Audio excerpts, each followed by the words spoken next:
உங்களுக்கு மத்தியில் மரண சிந்தனை, மறுமை சிந்தனை, உயிர் பிரியக்கூடிய நிகழ்வு என்ற பல தரப்பு கோணங்களை, மார்க்க நிலைப்பாடுகளை நிகழ்த்துவதற்காக நெகிழ்வூட்டும் அறிவுரை என்ற தலைப்பின் கீழ் ஒரு சில செய்திகளை இந்த நேரத்தில் உங்களுக்கு நாம் நினைவுக்கு கொண்டு வருகிறோம். இஸ்லாமிய மார்க்கத்தினுடைய அடிப்படை தாரக மந்திரம் என்னவென்றால், நாம இந்த துன்யாவில் வாழ்வதே இறப்புக்கு பிறகு நிம்மதியாக வாழ்வதற்கு. இதில் யாருக்காவது மாற்றம் இருக்குமா? யாருக்கும் கிடையாது. நான் இந்த துன்யாவில் வாழ்வது நல்லபடியாக மனைவி பிள்ளையோடு வாழ வேண்டும், அல்லது அதிகமான சொத்துக்களை சேர்க்க வேண்டும், ஆரோக்கியமாக வாழ வேண்டும், 1000 ஆண்டுகள் வாழ வேண்டும் என்ற எண்ணத்தில் யாரும் இஸ்லாத்தில் நுழைவதில்லை. அப்படி யாராவது எண்ணத்தில் இருந்தால் இஸ்லாம் அதுக்கு வழி கிடையாது. இஸ்லாம் சிறந்த வழியா இருக்குமா? நீங்க இஸ்லாத்துக்கு வாங்க 1 கோடி ரூபாய் கிடைக்கும் என்று மார்க்கம் சொல்லி இருக்குதா? இஸ்லாத்துக்கு வந்தா 1 கோடி இழந்துருவேன். ஏன்னா நீ ஹஜ் செய்யணும், உன்னுடைய செல்வங்களை அல்லாஹ்வுடைய பாதையில் நீ தியாகம் செய்யணும், உறவினர்களுக்கு கொடுக்கணும், அண்டை வீட்டாருக்கு கொடுக்கணும், தாய் தந்தைக்கு கொடுக்கணும், எல்லாருக்கும் கொடுக்கணும். இருக்கிற காசு குறையுமே தவிர கூடாது. அப்ப இந்த உலக துன்யாவுக்கு, இந்த துன்யாவில் நீங்க நாம் இஸ்லாத்தை ஏற்றுக்கொள்கிறோம் என்றால் பொருளாதாரத்துக்கு அல்ல, ஆயுள் காலத்திற்கு அல்ல, நிம்மதிக்கு அல்ல. நிம்மதிக்குன்னு இஸ்லாம் என்ன சொல்லி இருக்கணும்? நீங்க இஸ்லாத்தை ஏத்துக்கங்க, யாருடைய தீமையை தடுத்துறாதீங்க, அப்படிதான் நிம்மதியா இருக்க முடியும். உண்மை தானே? அடுத்தவன் தீமையை தடுத்தாம நிம்மதியா இருக்க முடியுமா? அடுத்தவனுக்கு நன்மை எவன நம்ம நிம்மதியா இருக்க முடியுமா? மது அருந்துபவர்களை அருந்தாதீர்கள், விபச்சாரம் செய்பவர்களை செய்யாதீர்கள், வட்டி வாங்குபவர்களை வாங்காதீர்கள் என்று சொன்னால் துன்யால நிம்மதியா வாழ முடியுமா? வாழ முடியாது. நீ ஓர் ரூட்டை பார்த்து போ, நான் உங்ககிட்ட எதையும் கேட்க மாட்டேன், ஒன்னும் சொல்ல மாட்டேன் என்று இருந்தால் மட்டும்தான் நிம்மதியா இருக்க முடியும். அப்ப இஸ்லாம் சொல்லி தந்த சட்டம் என்ன? நன்மை ஏவுங்கள், தீமையை தடுங்கள். அப்ப நாம இந்த இஸ்லாத்தில் இருப்பது நிம்மதிக்காக கூட கிடையாது. அல்லாஹ் திருக்குர்ஆனில் சொல்கிறான், சூரா சஃப் என்ற 61வது அத்தியாயம். அல்லாஹ் பேசுகிறான், யா அய்யுஹல்லதீன ஆமனு, ஈமான் கொண்டோர்களே, ஹல் அதுல்லுக்கும் அலா திஜாரத்தின் துன்ஜீக்கும் மின் அதாபின் அலீம்.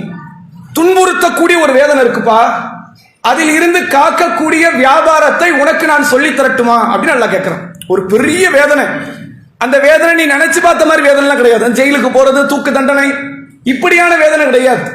ஒவ்வொரு நொடி பொழுதும் உன்னுடைய உயிரே போகிற அளவிற்கு கொடூர தண்டனைகள் நடக்கக்கூடிய ஒரு துன்புறுத்தும் வேதனை இருக்கிறது. அதுல இருந்து உன்னை காப்பாற்றக்கூடிய ஒரு பிசினஸ் நான் உனக்கு சொல்லி தரட்டுமா அப்படின்னு யாரு கேட்கிறா? அல்லாஹ் ரப்புல் ஆலமீன் கேட்கிறான். கேட்டுட்டு சொல்றான், துக்மினூன பில்லா, அல்லாஹுவை நம்புங்கள், வ ரசூலிஹி, அவன் தூதரை நம்புங்கள், வ துஜாஹிதூன ஃபீ சபீலில்லாஹி பி அம்வாலிக்கும் வ அன்ஃபுசிக்கும், உங்கள் உயிராலும் உங்கள் செல்வத்தாலும் அல்லாஹ்வுடைய பாதையில் நீங்கள் போராடுங்கள், ஸாலிக்கும் கைருல் லக்கும் இன் குன்தும் தஅலமூன், நீங்கள் அறிந்தால் இதுதான் உங்களுக்கு சிறந்தது. ஜும்மாவுடைய வசனத்தில் அல்லாஹ் சொல்றான் அந்த அத்தியாயத்தில், யா அய்யுஹல்லதீன ஆமனு இதா நூதிய லிஸ்ஸலாத்தி மின் யௌமில் ஜும்ஆ ஃபஸ்ஸஉ இலா திக்ரில்லாஹி வ தருல் பைஅ ஸாலிக்கும் கைருல் லக்கும் இன் குன்தும் தஅலமூன். ஈமான் கொண்டவர்களே, ஜும்மாவுக்கு பாங்கு சொல்லப்பட்டால் பள்ளிக்கு வந்துரு, வியாபாரத்தை விட்டுரு, நீ அறிந்தால் இது சிறந்ததுங்கிறாங்க. நபி அவர்களுக்கு ஜும்மா கடமையாக்கப்பட்ட நாளில் இருந்து 1400 ஆண்டுகள் இது ஒர்க்கிங் டே. ஜும்மா டே ஒர்க்கிங் டே தானே, அது ஹாலிடே கிடையாது, வீக்கெண்ட் கிடையாது. அது எல்லாருமே தொழிலுக்கு போகக்கூடிய ஒரு நாள் வெள்ளிக்கிழமை. அப்படி இருந்தும் நீங்கள் பெரும் பெரும் உத்தியோகத்தில் இருந்தாலும் சரி, அந்த குறிப்பிட்ட அந்த லஞ்ச் பீரியட் இருக்குது, சாப்பிடக்கூடிய வேளையில் அந்த 1/2 மணி நேரம் 3/4 மணி நேரம் அல்லாஹ்வுக்காக ஒதுக்கிறோம். ஒதுக்காத நபர்கள் ரொம்ப சொற்பம். அவனை எதுக்காக ஒதுக்காம இருப்பான்? வேலை பணிலாம் கிடையாது, ஜும்மா தொழ அவனுக்கு விருப்பம் இல்லை. 100ல ஒருத்தன் தொழல, 199 பேர் என்ன பண்ணிடுறாங்க?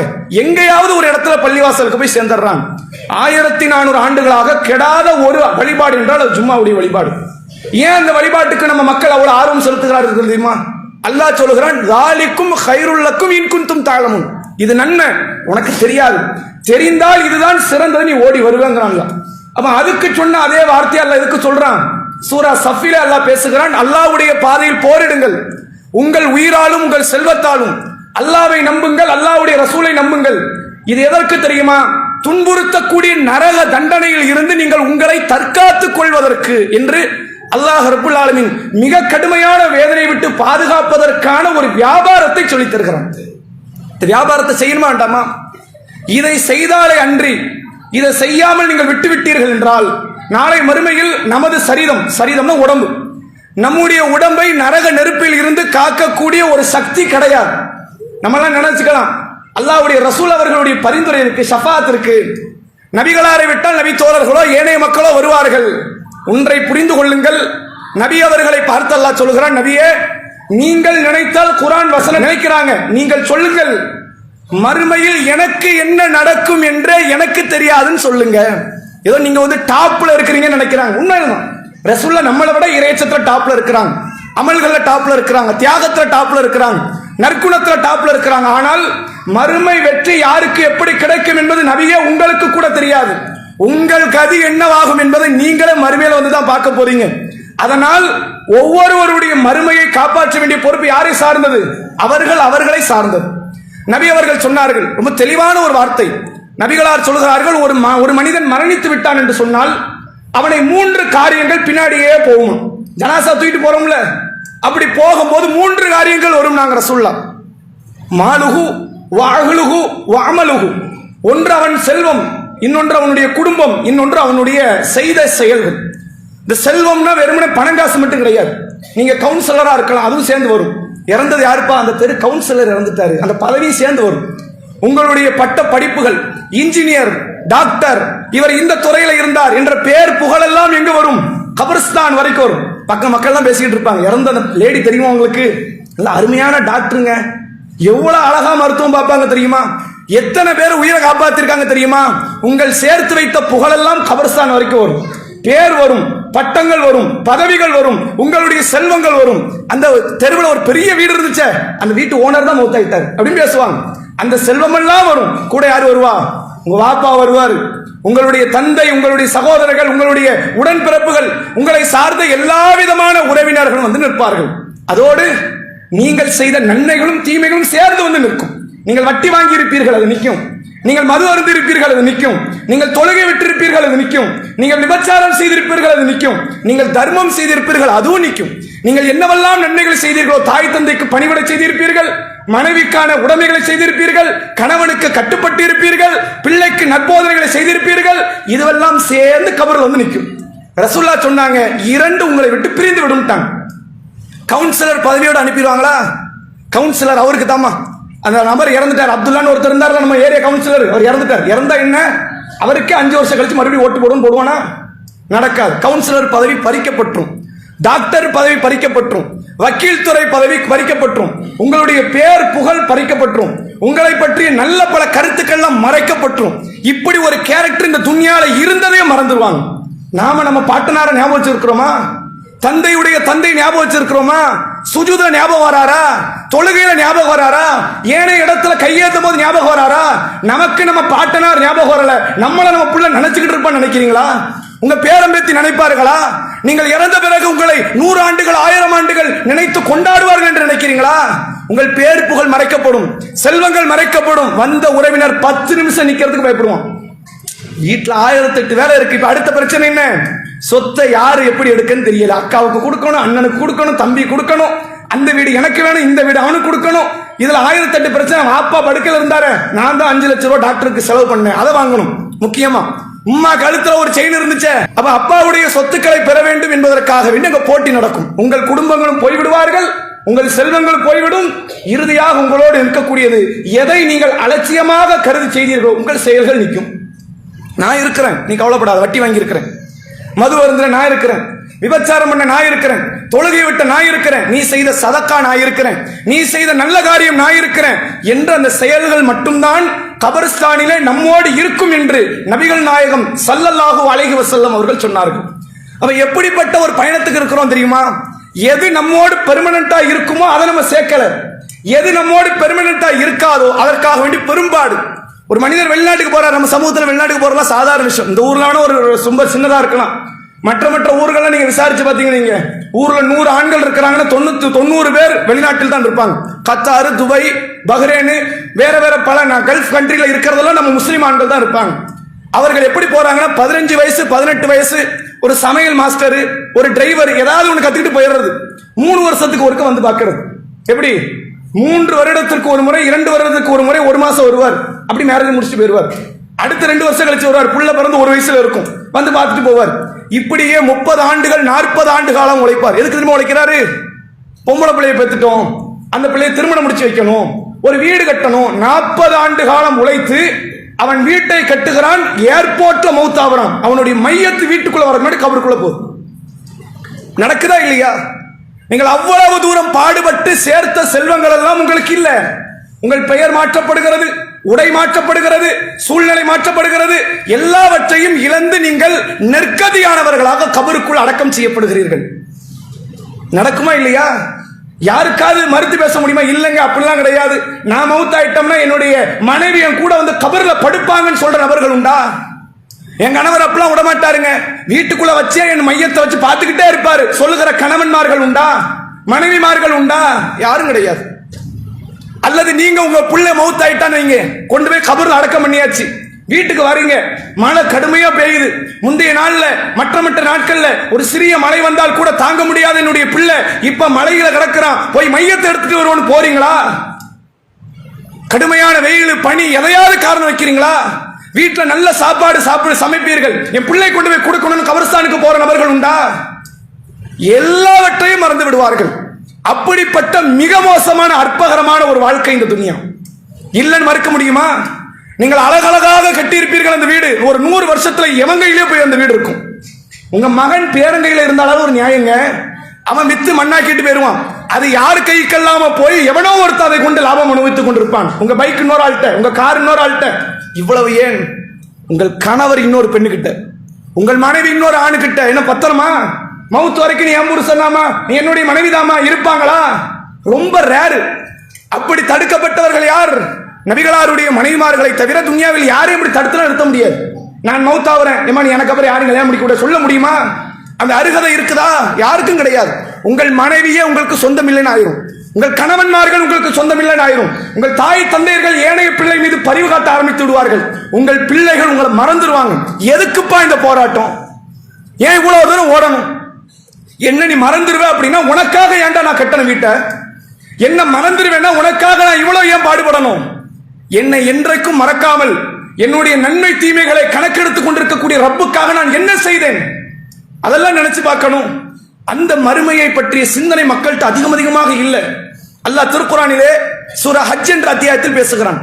ஹஜ் தெரியுமில்ல, 22வது அத்தியாயம். அல்லாஹ் சொல்கிறான், யா அய்யுஹன் நாஸ், மனிதர்களே, இத்தகு ரப்பக்கும், உங்கள் இறைவனை அஞ்சிக் கொள்ளுங்கள். இன்ன ஸல்ஸலத ஸாஅத்தி ஷைஉன் அதீம், மறுமையினுடைய திடுக்கம் இருக்கிறதே பட்டு பயங்கரமான திடுக்கம்ங்கிறான். நீ நினைச்சு கூட இப்படி பார்த்திருக்க மாட்ட. சில நாட்களை நீ சந்தித்திருப்பாய், லாக்டவுன் நேரம் பயங்கரமா இருக்கும், வேற எந்த நாள்ல பயங்கரமா இருக்கும், திடீரென்று ஒரு கலவர நேரம் பயங்கரமா இருக்கும், கடுமையான மழை பயங்கரமா இருக்கும், கடுமையான புயல் பயங்கரமா இருக்கும். நீ சந்தித்த நாளில் இது போன்ற பயங்கரமான நாளை நீ பார்த்திருக்க மாட்ட.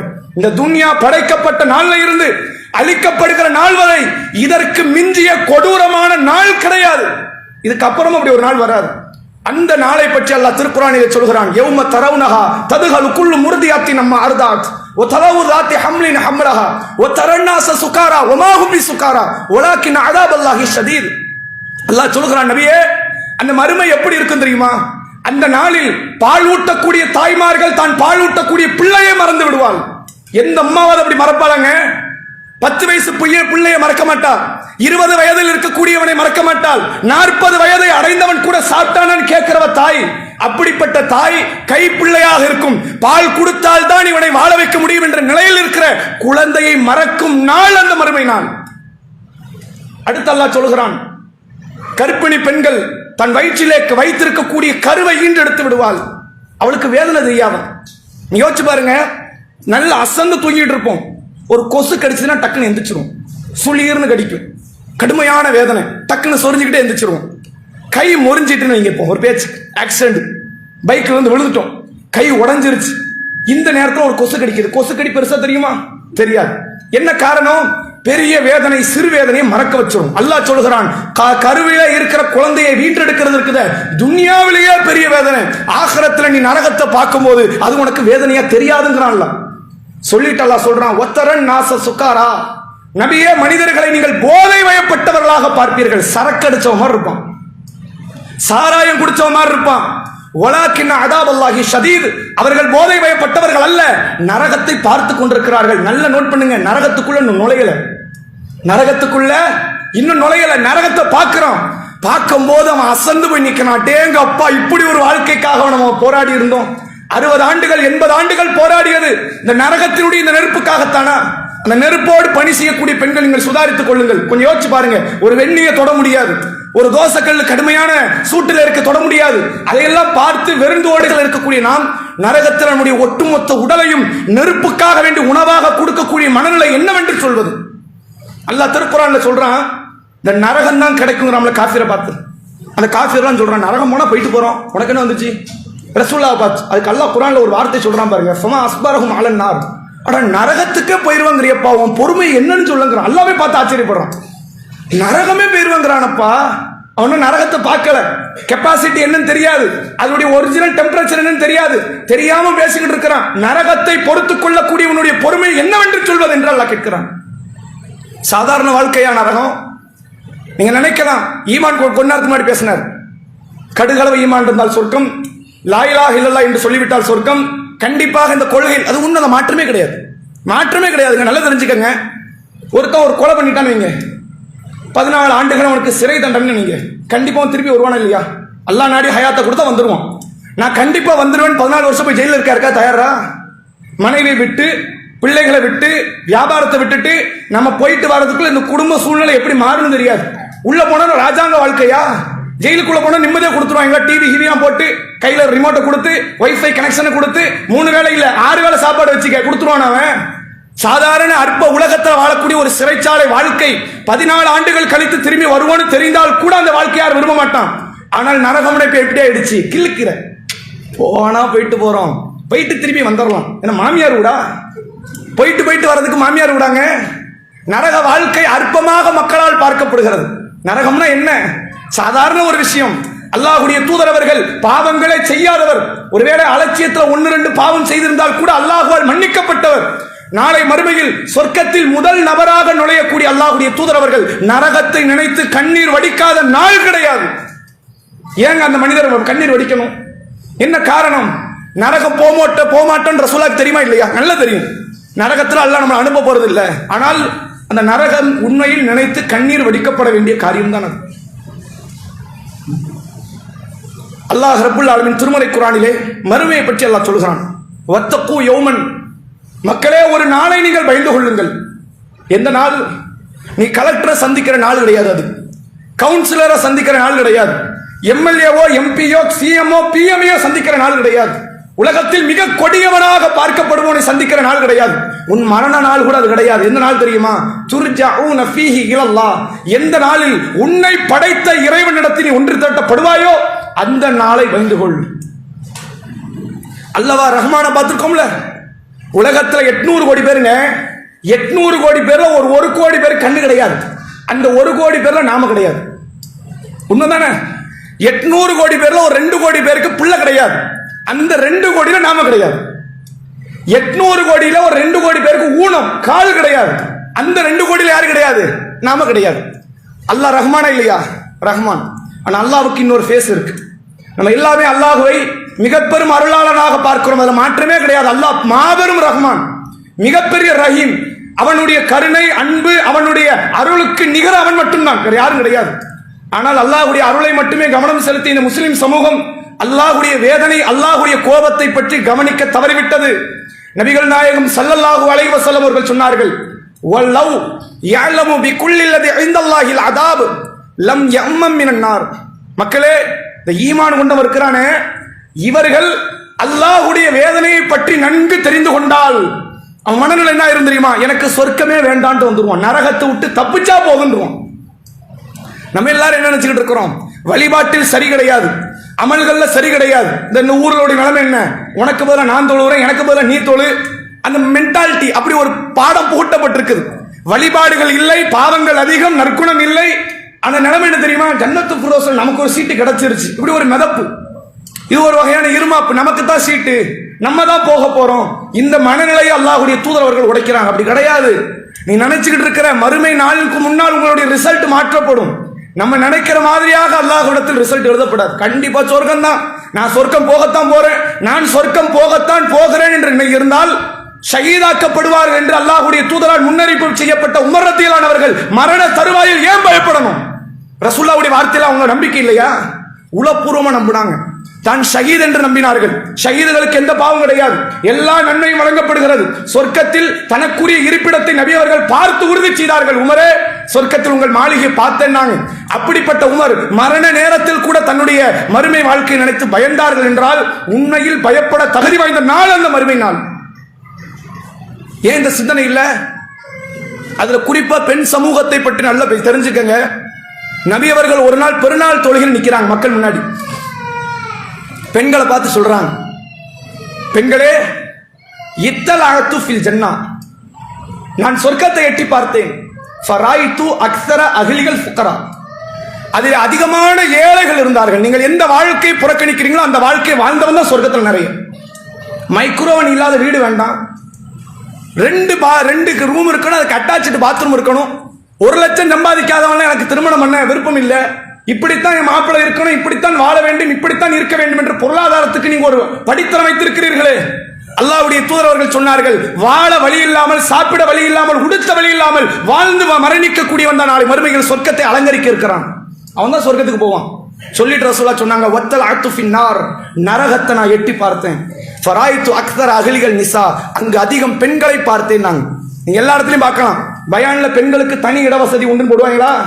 நரகத்தில் ஆண்களுக்கு தான் தனி இட வசதி, பெரும்பான்மையான அறையா இருக்கு பெண்களுக்கு. பயம் வரணுமா இல்லையா?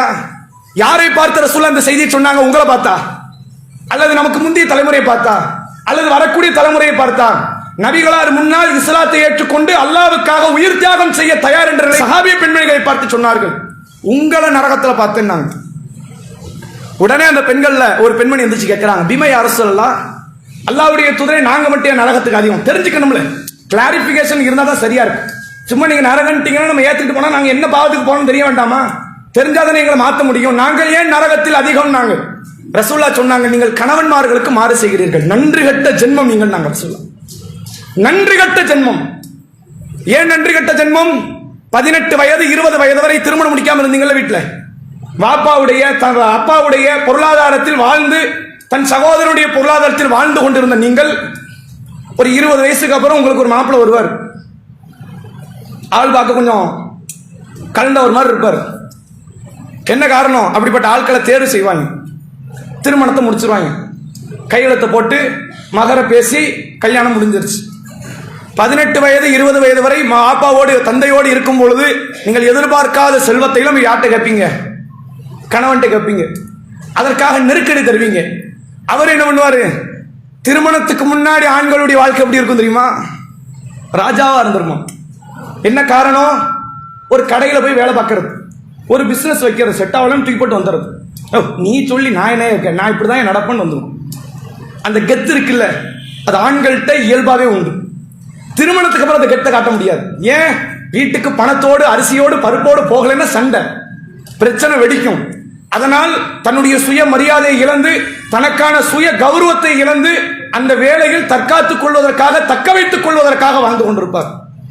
நீங்க யோசிச்சு பாருங்க, உங்கள் தந்தை உங்களுக்கு பொருளாதாரம் தருகிறார்கள் என்றால் அவர் உங்களை பெற்றவர், கொடுக்கிறார்.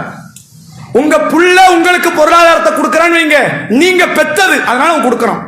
இவர் ஏன் உங்களுக்கு கொடுக்கணும்? எழுதி வச்சிருக்குதா? பத்திரம் போட்டிருக்குதா? இவரே உங்களுக்கு பொருளாதாரத்தை தரணும். என்ன காரணம்? நீங்கள் கட்டுப்படுவீர்கள் என்பதற்கு கொடுக்கிறார், நீங்கள் பணிவிடை செய்வீர்கள் என்று கொடுக்கிறார், நீங்கள் நன்றியோடு நடப்பீர்கள் என்று கொடுக்கிறார். நீங்கள் நடக்கவில்லை என்றால் இது மாபெரும் துரோகமா இல்லையா? துரோகம் தானங்க. ஒரு கடையில் போய் நான் வேலை பார்க்கிறேன், மாதம் இவ்வளவு ரூபா சம்பளம், 1ஆம் தேதி ஆனாலும் சம்பளத்தை எடுத்து வைக்கணுமா இல்லையா? வைக்கலன்னா 1 மாத காலம் நான் செஞ்ச உழைப்பு வேஸ்ட் ஆயிடுச்சா? அந்த சம்பளம் தராம ஏமாற்றினால் துரோகமா இல்லையா? நபி அவர்கள் சொன்னார்கள், நாளை மறுமை நாளில் உழைப்பவனுடைய ஊதியத்தை சரியாக தராத முதலாளிகளுக்கு எதிராக அல்லாஹ் வழக்காடுவான் என்றார்கள். ஏன்? துரோகம் அது. அல்லாஹ் கிட்ட பெண் ஆண் என்ற வேறுபாடே கிடையாது மறுமை சார்ந்த விஷயத்துல. துன்யால தண்டனையே பாருங்களேன். ஆண்கள் திருடுனா கையை வெட்டணும், பெண்கள் திருடுனா நகத்தையே வெட்டணும். எதை வெட்டணும்? கையை தான் வெட்டணும். ஆண்கள் விபச்சாரம் செய்தால் கசையடி, பெண்கள் விபச்சாரம் செஞ்சா கட்டையடியா? கசையடி தான். ஆண்கள் விபச்சாரம் செய்தால் கொன்று விட வேண்டும், திருமணம் முடித்த ஆண்கள். பெண்கள் விபச்சாரம் செய்தால் கொலை செய்து விட வேண்டும். எல்லா தண்டனையும் பாருங்க, ரப்பு கிட்ட தண்டனையாக இருக்கலாம், நன்மையாக இருக்கலாம். அது அனைத்துமே ஆண் பெண் என்ற வேறுபாடு பார்க்கவே மாட்டோம். பெண்களாக இருக்கக்கூடியவர்கள் அதிக கவனத்தோடு இருந்து கொள்ளுங்கள். உங்கள் கணவன்மார்கள், உங்கள் கணவன்மார்களுடைய குடும்பத்தாரிடத்தில் ஏன் நபி அவர்கள்ட்ட ஒரு பெண்மணி வந்து சொல்றாங்க, அல்லாஹ்வுடைய தூதரே, என் கணவர்கிட்ட இது பிரச்சனை, இது பிரச்சனை, 1008 பிரச்சனையை போட்டு சொல்லுது. ரசூலுல்லாஹ் சொன்னாங்க, இன்னமா ஹுவ ஜன்னத்துக்கி அவ் நாருக்கி, அவன் தான் உனக்கு சொர்க்கம் அல்லது நரகம். நீ எப்படி இருக்கணுமோ இருந்துக்க. நீ எப்படி நடந்துக்கிறியோ அதுக்கேற்ற மாதிரி அவன் சொர்க்கமா இருந்துக்கலாம். நீ எப்படி நடந்துக்கிறியோ அதுக்கேற்ற மாதிரி அவன் நரகமாகவும் அவன் மாறிவிடலாம். என்ன காரணம்? இது அல்லாஹ் கிட்ட உனக்கு ரிசல்ட்டை சொல்லி தரக்கூடிய இடத்துல இருக்கிறான். அதே நேரம் ரசூலுல்லாஹ் ஆண்களுக்கான அறிவுரை நிறைய சொன்னாங்க. நபி அவர்கள் சொல்கிறார்கள் பாருங்க, இன்னைக்கு இருக்கிற ஆண்கள்ட்ட இருக்கிற மிகப்பெரிய பிரச்சனை தெரியுமா? மனைவிமார்களுக்கு நேரம் ஒதுக்க மாட்டாங்க, பிள்ளைகளுக்கு நேரம் ஒதுக்க மாட்டாங்க, இந்த போனுக்கு நேரம் ஒதுக்கிறது.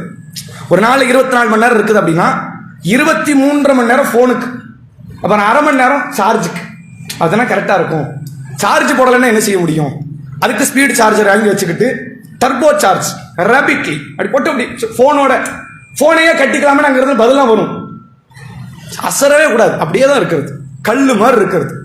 மனைவியோடு நேரம் ஒதுக்குவது கிடையாது, மனைவியிடத்தில் சிரித்து பேசுவது கிடையாது. பெருமானார் ஸல்லல்லாஹு அலைஹி வஸல்லம் அவர்கள் எவ்வளவு பெரிய நபர் தெரியுமா? ஒரு நாட்டை கட்டி காப்பாற்றிய ஆட்சியாளர். இன்னைக்கு ஒருத்தன் ஆண்டு கொண்டிருக்கிறான். ரசூலுல்லாஹ் ஆட்சி செய்த இடத்தை விட சுருங்கிய பரப்பளவு. ஆனால் அந்த ஆட்சியினுடைய முறை என்ன? தானும் தன்னை சார்ந்தவர்கள் மட்டும் நல்லா இருக்குன்னு ஒரு ஆட்சி நடக்கல. தானும் தன்னை சார்ந்தவர்களை தவிர அனைவரும் நல்லா இருக்குன்னு நினைச்சவர் அல்லாஹ்வுடைய தூதர் அவர்கள். ஒரு பெரும் ஆட்சியை நடத்தியவர், மாபெரும் நீதிபதியாக இருந்தவர், பள்ளிவாசலை ஐவேளை தொழுகை தொலை வைத்த இமாமாக இருந்தவர், போர் படை தளபதிகளை வழிநடத்திய தளபதியாக இருந்தவர்.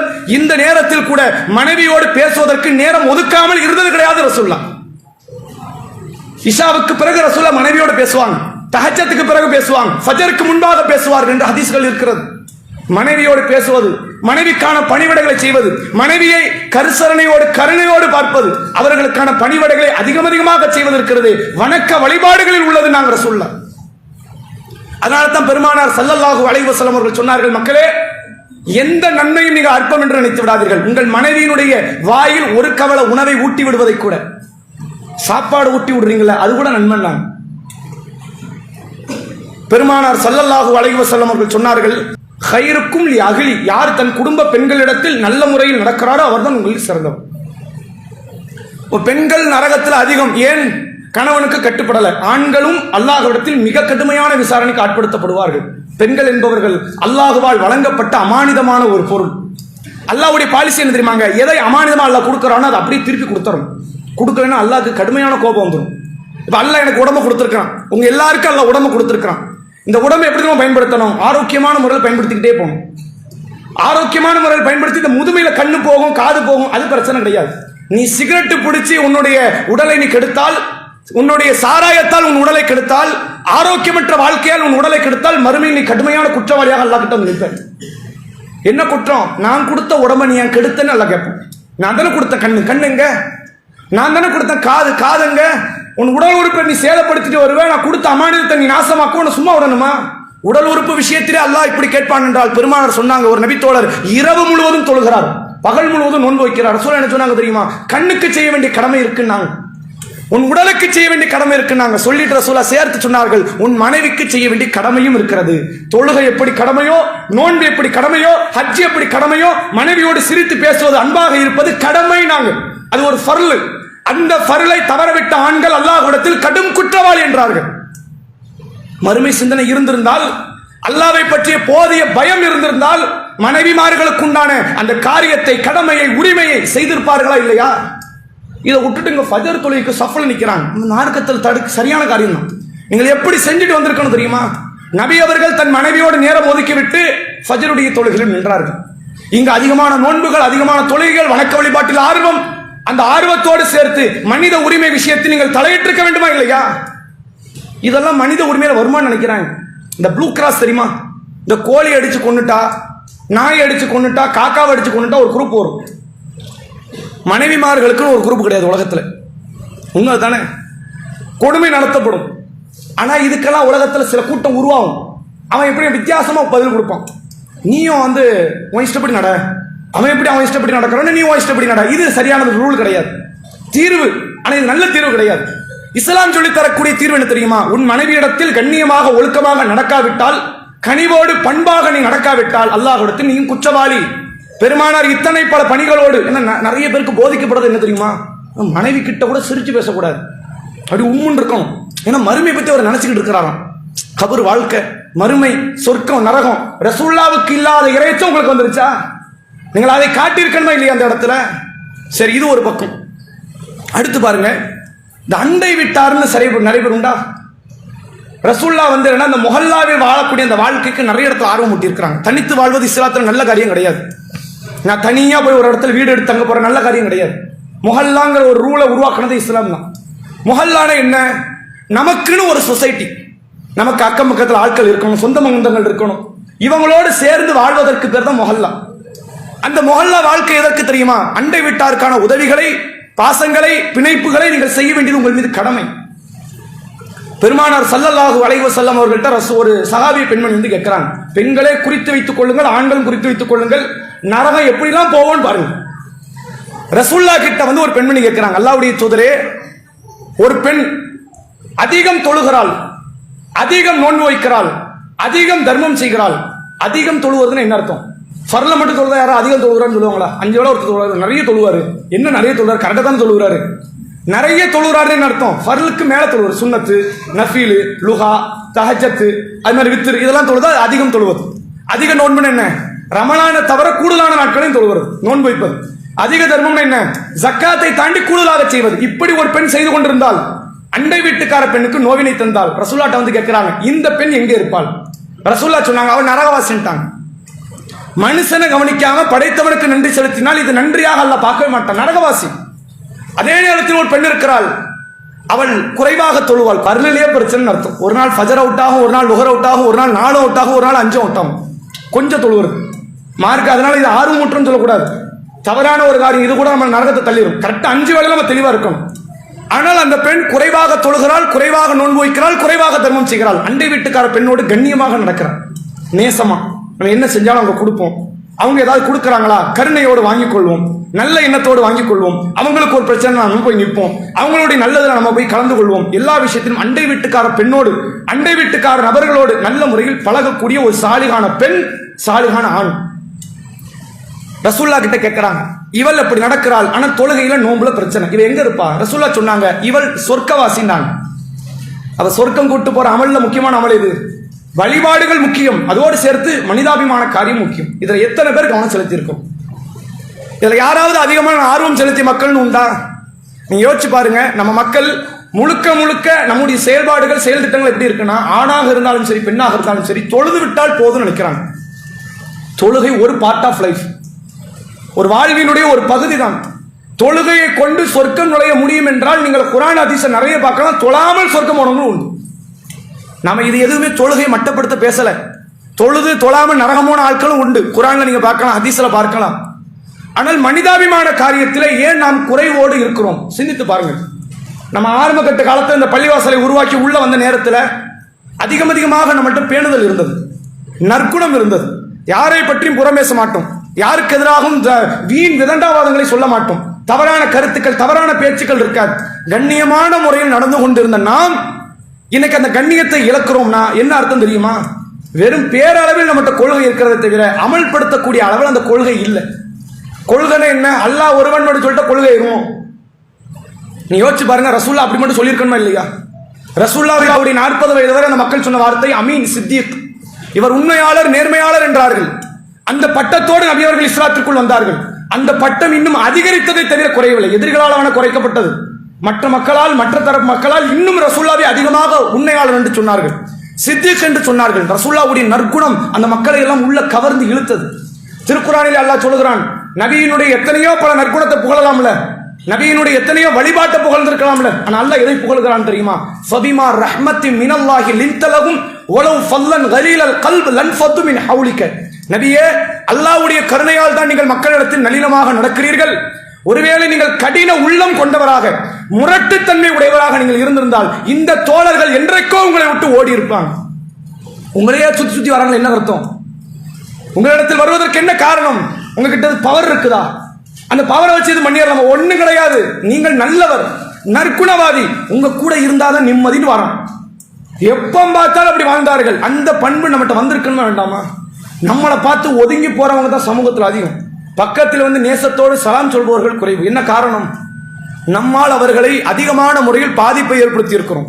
நாவுகளால், செயல்களால், சில குறைபாடுகளால், சில தவறான வார்த்தைகளால் பலரை நோவினைப்படுத்திய நபர்கள் புரிந்து கொள்ளுங்கள், நீங்கள் சேர்க்கிற நன்மை எல்லாம் நான் இன்னொருவருடைய கைக்கு கொடுக்கக்கூடிய நபர்களாக நீங்கள் மாறிக்கொண்டிருக்கிறீர்கள். மறுமைனா என்ன? மறுமையினுடைய வாழ்க்கையினுடைய அஸ்திவாரம் என்ன? அதை நீங்கள் அடிப்படையாக புரிந்து கொள்ள வேண்டும்.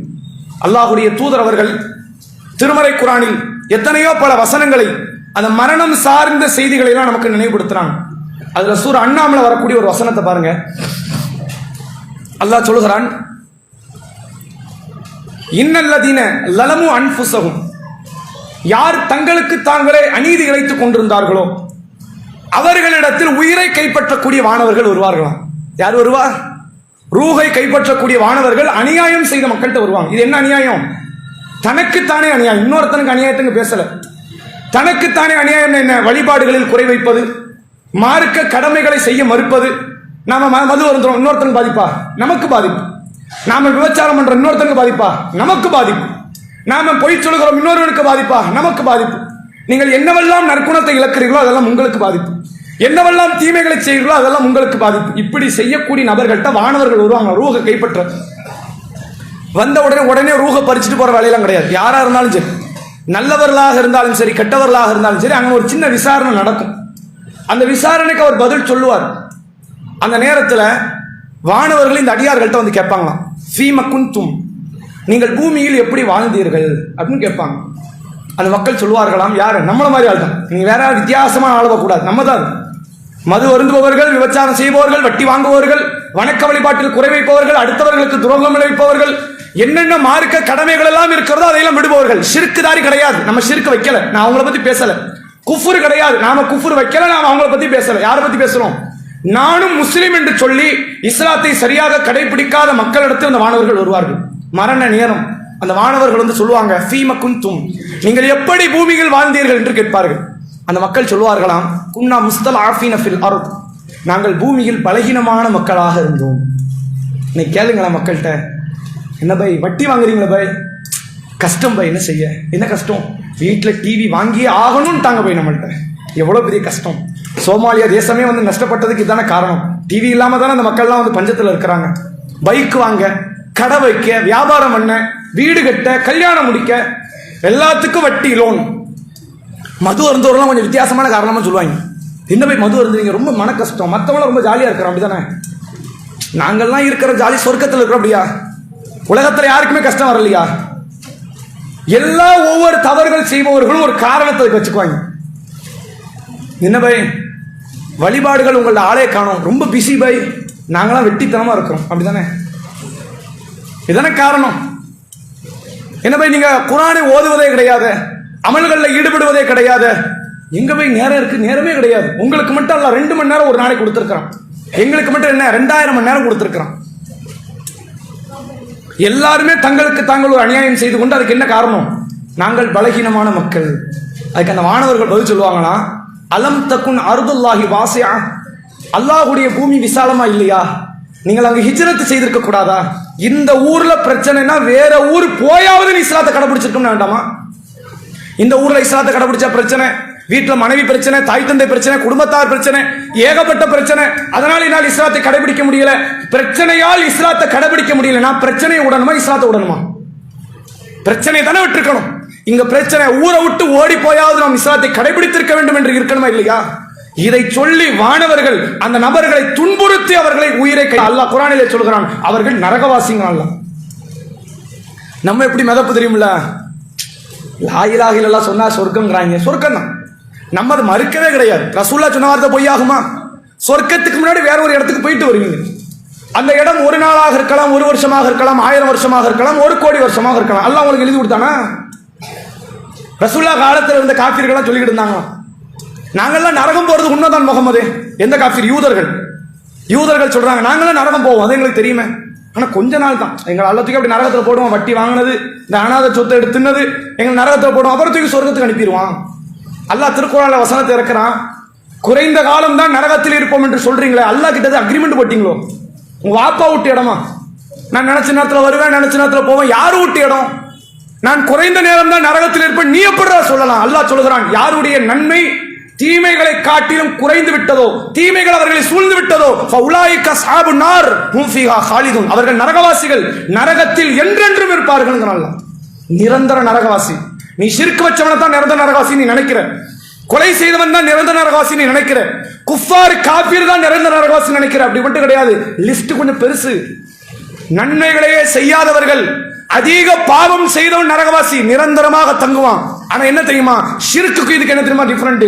ஷிர்க்க மன்னிக்கவே மாட்டான், இதை நான் நினைச்சவனுக்கு மன்னிக்கவே மாட்டான் என்று நிரந்தர நரகவாசி. இந்த கொலை செஞ்சவங்க, வட்டி வாங்குவது பாவம் என்று தெரிந்து வட்டி வாங்கியவர்கள், நன்மையே இல்லாமல் தீமைகளோடு மட்டும் வந்தவர்கள், இவங்களும் நிரந்தர நரகவாசி. ஆனால் நாடியவர்கள் அல்ல மன்னிச்சு சொர்க்கத்துக்கு அனுப்பிடுவோம். விஷயம் என்ன தெரியுமா, அவன் நாட்டத்தில் நாம இருக்கணும். நாம இல்லைன்னா ஷிர்க்குதாரிக்கு நமக்கு டிஃபரெண்டே கிடையாதுன்னு அர்த்தம். இந்த அடிப்படைகளை நீங்கள் புரிந்து கொள்ளுங்கள். நரகத்தை குறித்து பெருமானார் ஸல்லல்லாஹு அலைஹி வஸல்லம் அவர்கள் சொன்னார்கள். ஒரு சிறிய செய்தியை மட்டும் உங்களுக்கு நினைவுபடுத்துறேன். நரகத்தில் பெரிய தண்டனையில் ஆரம்பித்து சிறிய தண்டனை வரைக்கும் உண்டு. அதுல இருப்பதிலேயே மிக அட்லீஸ்ட்னு ஒரு தண்டனை. இந்த துனியாவில் நீங்க அட்லீஸ்ட் தண்டனை பார்த்துருப்போம்ல, ஹெல்மெட் போடாமல் போயிட்டோம், பெரிய தண்டனை என்ன? 1000 ரூபா 5000 ரூபா ஃபைனு. அதையும் தாண்டி பெரிய தண்டனை அப்படின்னு ஒரு பேச்சுக்கு வச்சுக்கிட்டா ஜெயிலும் நீங்க அப்படி கிடையாது, ஒரு பேச்சுக்கு. சிறிய தண்டனை என்ன? வான் பண்ணி விடுறது, அடுத்த தடவை ஹெல்மெட் எல்லாம் வரக்கூடாது, தொலைச்சிருவேன் அப்படின்னு சொல்லிட்டு விட்டுட்டா முடிஞ்சு போச்சு. அதான் இருக்கிற சிறிய தண்டனை. அதையும் விட சிறிய தண்டனை தெரியுமா? கண்டுக்காம விடுறது, ஒரு முறைச்சிட்டு விடுறது. அல்லாஹ்விடத்தில் மிக சிறிய தண்டனை என்று நரகத்தில் நீங்கள் எடுத்துக்கொண்டால், அடியார்களுடைய காலில் ஒரு நெருப்பு கங்க வைப்பானோ.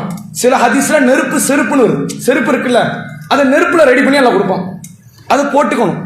இல்லை நான் போட மாட்டேன் அப்படிலாம் சொல்ல முடியாது. அதை போட்டுக் கொள்ளும் பொழுது அவருடைய மூளை வெடிச்சிடும். நாங்கள் சொல்ல கீழே செருப்பு, அதன் விளைவு என்ன? மேல மூளை கொதித்து வெடித்து விடும். நாங்க கீழே கொடுத்ததுக்கு மேல வெடிக்குதுன்னா இடைப்பட்ட பகுதினா நல்லா இருக்குமா? அதுவும் சேர்ந்து சின்ன பின்னமாயிடும். ரசூலுல்லாஹ் சொன்னாங்க, ஒட்டுமொத்த நரகத்திலேயே மிக குறைந்த தண்டனை இவர் தான் அனுபவிக்கிறார். ஆனால் அந்த அடியார் நினைத்துக் கொள்வாராம், நரகத்தில் எனக்கு கொடுக்கப்பட்ட தண்டனையை போன்று வேறு யாருக்கும் அல்லாஹ் கொடுக்கவில்லை. இந்த நரகத்தில் போய் நான் வாழ்ந்துவேன்னு ஒன்றும் சொல்லாதீங்க. அப்படிப்பட்ட வாழ்க்கையில ஒன்றும் கிடையாது. லா யமூது ஃபீஹா வலா யஹ்யா, அங்கே அவர்கள் வாழவும் மாட்டார்கள், சாகவும் மாட்டார்கள். நீங்கள் மௌத்தை தேடி அங்க போக முடியாது, மௌத்து கிடைக்காது. சரி வாழ்ந்தார்தான் முடிவெடுத்தா உங்களுக்கு சகிப்புத்தன்மை, வாழ முடியாதுங்க. என்ன வாழ முடியுமா? அது லேசான காரியமா? நீ யோசிச்சு பாருங்க. பெண்கள் பிள்ளை பெற்றெடுக்கிற வழி இருக்குல்ல, பக்கத்துல நிறைய பேர் சொல்லுவாங்க, அது குறிப்பா கணவன்மார்கள் பேசுவாங்க, கொஞ்சம் சகிச்சுக்க. என்ன சகிச்சுக்க? நீ வந்து அனுபவிச்சாதான் உனக்கு தெரியும். சகிச்சுக்கன்னு சகிச்ச முடியுமா? அது உண்மையிலே பெரிய வேதனை தான், வேற ஒண்ணுமே அங்க பண்ண முடியாது. அந்த வேதனை தொடர்ச்சியா இருந்தா, ஒரு சில மணி நேரங்கள், ஒரு சில நொடி பொழுதுகள் இருக்கிற அந்த வேதனை தொடர்ச்சியாக இருந்தால், அதை விட கொடூர தண்டனைகள் இருந்தால், அந்த வேதனை அல்ல நிரந்தரமாக தந்தால், அந்த நரக வாழ்க்கைக்காக வேண்டி நம்முடைய உடலை நாம் பக்குவப்படுத்துவது நியாயமா? யோசிச்சு பாருங்க. அந்த நரகத்திற்கு நாம் சென்று விடக்கூடாது. அதனால் தான் நபிகளாருடைய தோழர்கள் எல்லாம் இருந்தார்களே, தோழர்களும் தோழியர்களும், அவருடைய வாழ்க்கையினுடைய ஒவ்வொரு சரிதத்தையும் நீங்கள் எடுத்து பார்த்தால், இப்படியெல்லாம் ஒரு மனிதர் வாழ முடியுமாங்கிற வாழ்க்கையை வாழ்ந்தாங்க. முத்தாய்ப்பா ஒரு சம்பவம் சொல்றேன் பாருங்க. ரசூலுல்லாஹ்வுடைய மனைவி அன்னை ஆயிஷா ரலியல்லாஹு அன்ஹா, ரசூலுல்லாஹ்வுடைய மனைவிமார்களுக்கு மட்டும் தனி சட்டம். நம்ம முன்னாடியே சொன்னோம், மற்றவர்கள் யார் விதவையானால், கணவன் இறந்து விட்டால் இன்னொரு திருமணம் செய்து கொள்ள எல்லாருக்கும் அனுமதி கொடுக்குறோம். 60 வயது மூதாட்டியா இருந்தால் மார்க்கத்தில் அனுமதி உண்டு. அவங்க செய்யறாங்க இல்ல, அவங்க விருப்பம், அவங்களுடைய சாய்ஸ். இஸ்லாத்துல என்ன அனுமதி உண்டு. 60 வயசு பெண்ணா ஒன்னும் பிரச்சனை இல்லை, கணவர் மூத்தா இதா காலம் முடிஞ்சிருச்சா 4 மாசம் 10 நாள் இன்னொரு கல்யாணம் பண்ண விருப்பம்னா பண்ணிக்கங்க. ஆனால் நபியின் மனைவிமார்கள் இன்னொரு கல்யாணம் பண்ணக்கூடாது. ரசூலுல்லாஹ் ஹயாத்தா இருக்கும்போது இந்த சட்டத்தை இறக்குறான். என்ன சொல்றான் தெரியுமா? குல் நபியே நீங்கள் சொல்லுங்கள் உங்கள் மனைவிமார்களிடத்தில், இன் குன்துன்ன துரீதுனல் ஹயாத்த துன்யா வஸீனத்தஹா ஃபதஆலைனி உமத்தியகுன்ன வஸரீஹ்குன்ன ஸராஹன் ஜமீலா. நபியின் மனைவிமார்களே, நீங்கள் விரும்பினால், இந்த துன்யாவுக்கு ஆசைப்பட்டால், துன்யாவுடைய அலங்காரத்திற்கு ஆசைப்பட்டால், இப்பொழுதே என் நபி உங்களை விவாகரத்து செய்வார். தாராளமா மூட்டை முடிச்சு எடுத்து கிளம்பிடலாம். உங்கள் தந்தை வீட்டுக்கு போங்க, இன்னொரு கல்யாணம் பண்ணுங்க. வேற கல்யாணம் பண்ணலாமே, ரசூலுல்லாஹ் விவாகரத்து பண்ணிட்டு என்ன, வேற கல்யாணம் பண்ணுங்க. அந்த மாப்பிள்ளையோட நல்லபடியா வாழ்ந்துக்கங்க, தொழுது நோன்பு வச்சு நல்லபடியா வாழ்ந்து சொர்க்கத்துக்கு வாங்க. ரசூலுல்லாஹ் மனைவியா இருந்தா தான் சொர்க்கம் அப்படிலாம் கிடையாது. எப்படி இருந்தாலும் சொர்க்கம் கிடைக்கும்ல. வெளியே போறதா தான் வெளியே போயிருங்க, இப்பவே போயிருங்கிறாள். இந்த நபி மௌத்தானதுக்கு அப்புறம் நகரக்கூடாது. நபி வாழும் போது இந்த சட்டம் சொல்லப்பட்டு விட்டது. இப்போதே கிளம்புறதா தான் கிளம்புங்க, அடுத்த கல்யாணம் பண்ணிக்கங்க, நல்லபடியா வாழுங்க, ஈமானோட இருங்க, மௌத்தாருங்க, உங்களுக்கும் சொர்க்கம் உண்டு என்பதாக அல்லாஹ் சொல்றான். அதே நேரத்தில் அல்லாஹ் தான், ரசூல் தான், மறுமை தான் வேண்டும் என்றால் நீங்க இங்க தான் இருக்கணும் என்று இறைவனால் சட்டம் இறக்கப்படுது. ரசூலுல்லாஹ்வுடைய மற்ற மனைவிமார்கள் தெரியுங்களா, 11 பேர். ஒரு அம்மையார் மவுத்து, ஹதீஜா அம்மையார் முன்னாடியே மவுத்து. இப்ப கரண்ட்ல எத்தனை பேர்? 10 பேர் இருக்கிறாங்க. 10 பேர்ல 9 பேர் இருக்காங்கல்ல, இவங்களாம் ஆல்ரெடி தன் வாழ்க்கையினுடைய ஒரு பெரும் பகுதியை கழிச்சிட்டாங்க. 40, 45, 50, 55 இந்த ஏஜ் எல்லா மனைவியுமே. ஜைனப் ரலியல்லாஹு அன்ஹா ஆரம்பிச்சு ஜுவைரியா, சஃபியா எல்லா மனைவிமார்களுமே 40, 45 தான். 40, 45 நமக்கு தெரியும்ல, நல்ல பக்குவமான ஒரு பெண்கள். அவங்க முடிவெடுக்கிறது அவங்களுக்கு தெரியும். நம்ம என்ன சொல்ல வேணும்? ஒரே ஒரு மனைவி ஆயிஷா ரலியல்லாஹு அன்ஹா. அந்த டைம்ல ஆயிஷாவுடைய வயசு 15. எத்தனை வயசு? 6 வயசுல திருமணம். திருமணம் முடிஞ்சோன்னா தந்தையோடு தான் இருந்தார்கள். வீட்டுக்கு மாப்பிள்ளை வீட்டுக்கு போகல, கணவன் வீட்டுக்கு. 9 வயதுல பருவயது அடைகிறாங்க. அப்பதான் தந்தை கொண்டு வந்து தன் கணவன் வீட்டுல விடுறாங்க. 9ல ஆரம்பிச்சு 15 வயசு வரைக்கும் வாழ்ந்திருக்கிறாங்க. இப்ப அல்ல சட்டத்தை இறக்குறான். விருப்பம்னா இருங்க, இல்லைன்னா கிளம்புங்க. ரசூல் ஆயிஷாவை கூப்பிடுறாங்க, ஆயிஷாவே வா, அல்ல இப்படி வசனத்தை இறக்கி இருக்கிறான். உங்கள் தந்தை கிட்ட போய் சஜஸ்ட் கேளுங்க, ஐடியா கேளுங்க. நீங்க சின்ன பொண்ணு, நான் இப்படிதான் இருப்பேன் அப்படின்னு நீங்க சொல்லிடலாம். பின்னாடி நீங்க கஷ்டப்படக்கூடாது. பாத்தீங்களா, உங்க தந்தை கிட்ட தாய் கிட்ட போய் என்ன வாப்பா செய்யலாம், இதுக்கு ஏதாவது ஐடியா இருக்குதா, இல்ல கல்யாணம் விவாகரத்து பண்ணிட்டு வந்துட்டுமா அப்படின்னு கேளுங்க. நீங்கள் விவாகரத்து செய்தால் சொத்தோடு சேர்த்து அனுப்புறாங்க ரசூலுல்லாஹ். இருக்கிற பொருளாதாரத்துல என்னென்ன பொருளாதாரம் எல்லாத்தையும் பிரிச்சு எடுத்துட்டு போங்கன்ட்டாங்க. ஆயிஷா நாயகி சொல்றாங்க, அல்லாஹ்வுடைய தூதரே, உங்களை விட்டு பிரியறதுக்கு நான் என் தந்தை இடத்துல போய் ஐடியா கேட்பேன்னு நினைக்கிறீங்களா? என் தாய் கிட்ட போய் ஐடியா கேட்பேன்னு நினைக்கிறீங்களா? இந்த வேலையே கிடையாது. நபியோடு நபியின் மனைவியாகத்தான் இருப்பேன், நபியின் மனைவியாகத்தான் சாவேன்கிற ஒரு மனநிலையில் இருந்தாங்க. ரசூல் அடுத்த ஒரு 3 வருஷத்துல மௌத். ஆயிஷா நாயகி யாரு? 18 வயது விதவை பெண். 18 வயதுல கல்யாணம் முடிச்சு கொடுக்கவே நிறைய பேருக்கு பயப்படுவாங்க.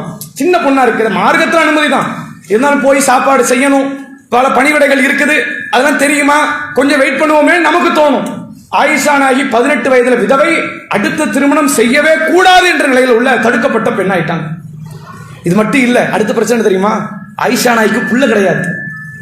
ஒரு பெண்ணு அடுத்த கல்யாணம் பண்ணாம இருக்கிறதுக்கு ஒரு காரணம் இருக்குன்னா பிள்ளையே தான் காரணம் இருப்பாங்க. புள்ள இருக்குது, ஒரு 2 வயசுல பையன் இருக்கிறான், அவனை வளர்த்துக்கிட்டு அப்படி காலத்தை கழிச்சு சொல்லுவாங்க. ஆயிஷாக்கு யாரு கிடையாது? புள்ள கிடையாது. அடுத்த 2 வருஷம் தந்தை மௌத். அபூபக்கர் சித்திக் ரலியல்லாஹு அன்ஹு மௌத். தந்தை இல்லை, கணவன் இல்லை, பிள்ளை இல்லை. 20 வயதில் விதவையாக இருந்த ஆயிஷா 50 வயது வரை இதே மார்க்கத்தினுடைய நிலைப்பாடுகளை, மார்க்க பேணுதல்களை, சட்டத்திட்டத்தை, வணக்க வழிபாட்டை, ஒழுக்கத்தை கடைபிடித்து கடைசி வரை முஃமின்களுடைய தாய் என்ற பட்டத்தோடு, நபியினுடைய மனைவி என்ற பட்டத்தோடு வாழ்ந்து மரணித்தார்கள் ஆயிஷா ரலியல்லாஹு அன்ஹா.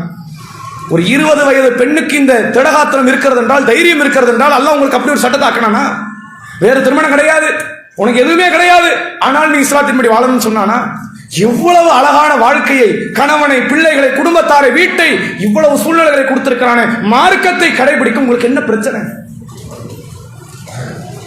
ஏதாவது பாதிப்பா? ரசூலுல்லாஹ்வுடைய தோழர்களில் ஒருவர் இப்னு உமர் ரலியல்லாஹு அன்ஹு அவர்கள், உமருடைய மகன்.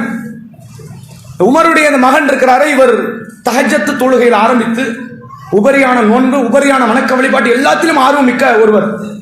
மார்க்க இல்மு இருக்குது ரொம்ப அதிகம் உள்ள ஒரு சிறுவர் என்றால் இப்னு உமர் ரலியல்லாஹு அன்ஹு. ரசூலுல்லாஹ் மௌத்துக்கு பிறகு அபூபக்கர் மௌத்து, பிறகு உமருடைய மௌத்து. அவங்க மௌத்துக்கு அப்புறம் நடக்கிற ஒரு சம்பவம்.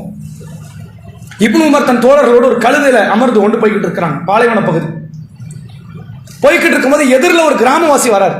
கிராமவாசி அப்படின்னா நமக்கு புரியறதுன்னு சொன்னா இந்த பட்டிக்காடு, தமிழ்ல இருக்கிறவங்களுக்கும் கிராமத்துல ஒரு நாலேஜுமே இல்லாதவனுக்கு வேறுபாடு இருக்குல்ல, அப்படிப்பட்ட நபராக இருக்கிற ஒரு கிராமவாசி வராரு. அவர் காலில் செருப்பு கிடையாது, தலையில தலப்பாக கிடையாது, ரொம்ப ஏழை. அந்த சுடுற மண்ணில், பாலைவன மணல்ல நடந்து வந்துகிட்டே இருக்கிறார். இப்னு உமர் பார்க்கிறார், டக்குன்னு இறங்குறாங்க. இறங்கி கழுதையை கொடுத்துட்டாங்க, நீங்க வச்சுக்கோங்க, பின்னாடி எப்பமாவது வாங்கிக்கிறேன் வாய்ப்பு கிடைச்சா. இப்போ வெயில் நடந்து போறீங்களே, இதுல ஏறி போங்க. தலப்பாக வச்சிருக்காங்க, கழட்டி தூக்கி கொடுக்குறாங்க, நீங்க தலையில போடுங்க. எவ்வளவு வெயில் அடிக்குது, உங்களுக்கு மட்டும் வெயில் அடிக்கலையா? உங்களுக்கு என்ன மழையா பெய்யுது? அவருக்கு வெயில் அடிக்கிறது. அவர் என்ன சொல்றாரு? உங்களுக்கு வெயில் அடிக்குது, தலையில அந்த தலப்பாக வச்சுக்கங்க, என் கழுதையில ஏறி பயணிங்கிறாங்க. அவரும் போயிட்டார். பக்கத்தில் இருந்து இப்னு உமர் ரலியல்லாஹு அன்ஹு அவருடைய தோழர்கள் கேட்கிறார்கள், இப்னு உமரே, அல்லாஹ் உங்களுக்கு அருள் புரியட்டும், இவ்வளவு கொடுக்க வேண்டாமே, தர்மம் கேட்டு வெளியே யாசனம் கேட்டு பிச்சைக்காரங்க வருவாங்க, என்ன செய்வோம்? சொத்து பத்திரத்தையே கொடுப்போம். ஒரு 5 ரூபாயோ 10 ரூபாயோ நம்ம தகுதிக்கு ஏற்ப, நம்ம தகுதிக்கு 1000 ரூபா கூட கொடுக்கலாம், வீணா செலவு பண்றோம். இருந்தாலும் அப்பதான் தடை வருது. இது 5 ரூபாய் ஏதாவது பொடி சில்லற இருக்கிறதான்னு பாக்குறது. 1 ரூபா 50 காசு கொடுத்து அவன் தூக்கி எரிஞ்சிருவான். சரி 2 ரூபால முடிச்சிருவோம் அப்படின்னு நம்ம யோசிக்கிறது. பொருளாதார திட்டமிடல் அப்படியே மிகப்பெரிய பட்ஜெட்லாம் போடுறது. அதாவது இந்தியாவினுடைய நிதியமைச்சர் போடுற பட்ஜெட்டை விட பெரிய பட்ஜெட்டா இருக்கும். என்ன செய்யலாம், 2 ரூபா கொடுப்போமா வேண்டாமா, வெளியே போவோமா வேண்டாமா, வீட்டில் ஆள் இல்லைன்றது இந்த 2 ரூபாய்க்கு. இப்படி தர்ம சிந்தனை நம்மள்கிட்ட ரொம்ப அதிகமா இருக்குது. இப்னு உமர் ரலியல்லாஹு அவர்கள் கொடுத்ததை பார்த்து அவருடைய தோழர்கள் கேட்கிறார்கள், இவ்வளவு கொடுக்க வேண்டாமே, கொஞ்சத்தை கொடுத்தால் கூட பொருந்திக் கொள்வார்கள் இந்த கிராமவாசி, நீங்க இவ்வளவு கொடுத்தீங்க அப்படின்னு கேட்கிறாங்க. இப்னு உமர் ஒரு வார்த்தை சொன்னாங்க, நல்லா கவனிங்க. மார்க்கத்தை ஒருத்தன் கடைபிடிக்கிறான் அப்படின்னா அவன் எல்லா சூழ்நிலைகளும் மார்க்கத்தோடு இருப்பான். எனக்கு பிடிக்கும் போது மார்க்கத்தோடு, பிடிக்காத போது விலகிறான் வைங்க, அவன் மார்க்கத்தை சரியாக கடைபிடிக்க தெரியாத, இஸ்லாத்தை நிராகரிக்கிற மனநிலையோடு ஓரளவு அந்த தன்மையோடு வாழ்கிறான் என்று அர்த்தம். இப்னு உமர் ரலியல்லாஹு அவங்க சொல்றாங்க, வந்துட்டு போனவர் இருக்கார்ல, இவர் தந்தையும் என் தந்தையும் நண்பர்கள். இவர் தந்தையும் என் தந்தை உமர் இருக்கிறார், மௌத்தா போயிட்டார், என் தந்தையும் நண்பர்கள். நான் ஏன் கொடுத்தேன் தெரியுமா?